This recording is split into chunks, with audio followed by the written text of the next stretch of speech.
Marvel fans, Falcon and the Winter Soldier episode 2 is almost here, and it is time for our weekly preview video. Let's get to work. Let's talk about the things we know are coming in the episode. Let's talk about the things we think are coming in the episode. And then let's talk about the things we hope are coming in the episode. Where's Mephisto hiding?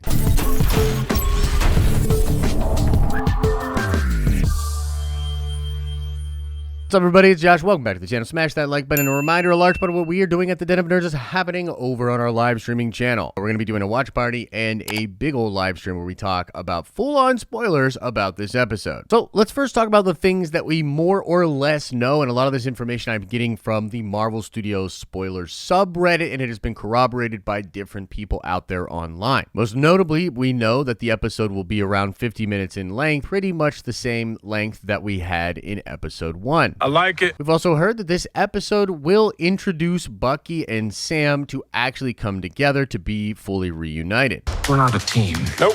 We look damn good. And other than that, we don't know much at all. Now, one can assume after the cliffhanger from episode 1, where we meet the new Captain America, we will learn more about this character. Join me in welcoming your new Captain America. And we know from different interviews, leaks, scoops, and videos that we did a couple of days ago about the new Captain America that you should definitely check out if you haven't seen, that this character is John Walker, a character known as U.S. Agent from Marvel Comics. And this character is more or less going to be a new Captain America that is, in some ways, the opposite of Steve Rogers, and in one particular way, he's going to be very much brutally violent. Hey, man. Make love, not war. This was something that the actor Wyatt Russell talked about in a recent interview, sort of teasing things that are going to come up in the show in the next few episodes. But also, we've seen set photos and set videos that show Walker going absolutely crazy. And it seems par for the course for the John Walker character that we know from Marvel Comics. I'm not bad. I'm just drawn that way. So perhaps we'll get a little bit of an explanation of what's going on with John Walker, and hopefully we'll also get an explanation on why exactly he is wielding Steve Rogers' shield. What exactly happened? Was the government always going to have another Captain America? Did Sam know about this? Did they lie to Sam? What exactly was going on with this new Captain America situation? I think we're owed some answers. I think Sam wants some answers, and I hope we get some of those in episode 2. All right, here we go. But really from there, folks, we don't know much at all from the episode, so now we're going to go into speculation town. Take my hand and don't be afraid, even though we were burned a little bit with WandaVision. Wanda, who is this? I know I look different. Why do you? Fake Pietro. You're Ralph Boner? Boner. We're still going to speculate. We're still going to have a lot of fun. We're still going to reach for the nerdy stars, as it were. Absolutely not. Come on. Okay, so let's talk about cool things that could happen in this episode, different appearances that could happen. Number 1, Zemo. We haven't seen any Zemo yet. We're not exactly sure how he's going to be tied into this story. Now, my guess, just coming from some of the leaks and just some of the peripheral information set up in the first episode, I'm going to go out on a limb and say they're going to sort of Hannibal Lecter this guy. They're going to go seek his help. I think he will maybe still be in prison or be isolated somewhere, and they will help break him out or go to him needing his help. So how does it feel to see it fail? Did it? Because I think the Flag Smashers are going to be way more than meets the eye and have some deep ties to potentially even the United States government. And Zemo, being a master of machinations and someone that knows most movers and shakers on the planet, would be an excellent person for Sam and Bucky to go to in their hour of need, particularly when it comes to information. We've also heard and seen some set photographs to indicate that they will be with Zemo in a couple of different locations, most notably in the location of Madripoor. And any big-time Marvel fan knows Madripoor is a place where a lot of different mutants could show up, and we have heard rumors that some mutants might show up in the Madripoor scenes. Holy crap, please let it happen. Mutant and proud. So Zemo's a good pick. We also know that Sharon Carter will be appearing in the episodes at some points. Sharon?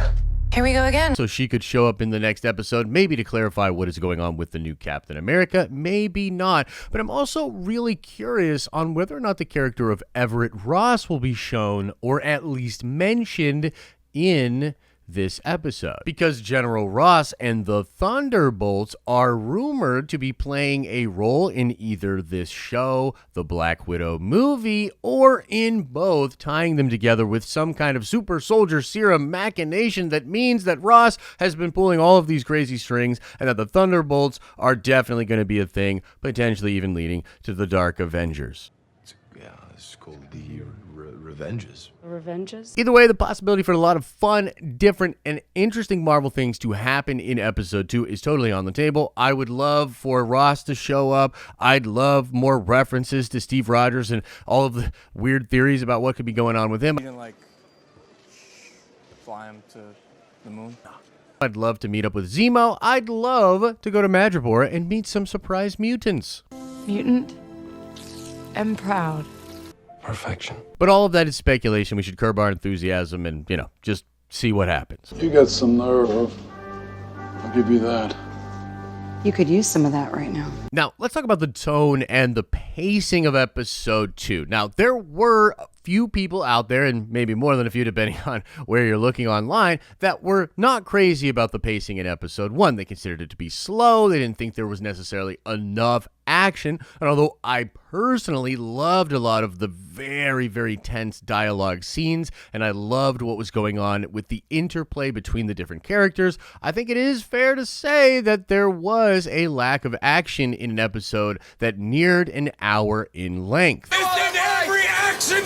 I'm assuming this was more or less because in an early part of a show, you need to establish a lot of character stuff to make all of the fancy, crazy action stuff that you do have significant meaning. So I'm personally expecting there to be a little bit more action in episode 2. I don't know that it will go full on action craziness, and I don't think that I personally need it to, but I do think that we will get potentially more action in this episode. And I think as far as the individual characters, we will continue to see the trauma that both of these characters are dealing with and the issues that they are dealing with play out in front of them. I think when it comes to Bucky, he will continue to struggle with his list, with his trauma, with the idea of potentially being used as a weapon, even by this government that gave him this very nice pardon. I think a lot of that kind of stuff is going to play out, and it's going to be really interesting. I don't know if we're going to get more of this thing with the character of Yuri. I don't know if he's going to tell him what actually happened to his son. I don't know. That's kind of an interesting thread. I have mixed feelings about it just as an audience member. I don't even think that he should really tell Yuri. This is sort of the fork in the road for him. And I actually think it's weird that the government wants him to tell Yuri. Is the government trying to close up ends? I don't know. Maybe I'm getting way too conspiratorial about this, but the whole Bucky arc is really weird. Pretty intriguing. I'm interested to see where it goes. And as far as Sam, well, he kind of ended on a couple of very big L's. It's going to be very interesting to see how this character responds to these L's. How upset is he going to be? Is he going to be able to be cool-headed about this? He's going to want answers. And I personally want answers as well. Was there injustice done here? What is going on? Does he have the ability to turn this stuff around and still keep his cool? I think that's really going to be the test of a character like Sam. And while all of this is happening, I actually think that he's going to get sort of tugged on the arm and need to go do something of incredible significance, and this would be around the Flag Smashers organization.